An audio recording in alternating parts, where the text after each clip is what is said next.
Hi, my name is Dan and I'm one of the DT evangelists here at Digital Tutors.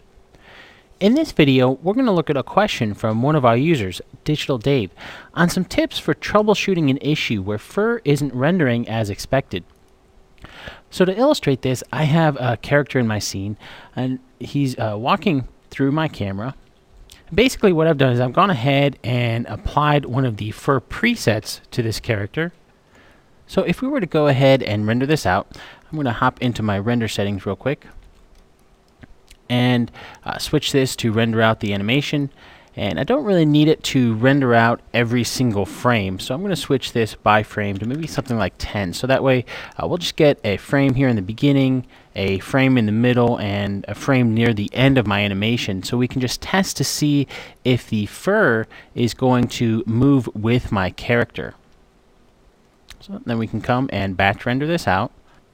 Now when our render is completed, we can take a look at the images here. We can see the fur is attached to my character here in frame 1. We can take a look at the frame here in the middle of the animation. We can see that it's certainly following our character, as well as the frame here at the end of our animation. Our fur is definitely staying with the character. So by default, the fur should move along with our characters alright in a batch render. However, if we're running into an issue where this is not happening, a great troubleshooting tip that's always helpful for testing things like this is to create a new scene in order to test it. So we can come in to simply create a new scene, maybe create a simple polygon sphere in order to test this and apply some animation to it. And then apply a fur preset and batch render this out to see if we're having the same issue. Now if we are, then we know it's not a problem with a single scene. However, if we're not having the same issue, then we may need to go in and begin running some render diagnostics on the scene that's having the problem.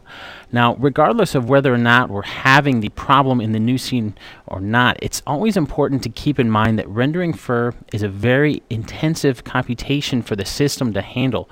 So a great place to start our troubleshooting is to actually check our render log to see if there's any errors or warnings that can give some insight into why it's not working. Now, if you want to learn some more great tips on how to optimize your fur, I'd recommend checking out the Advanced Maya Fur Menus course.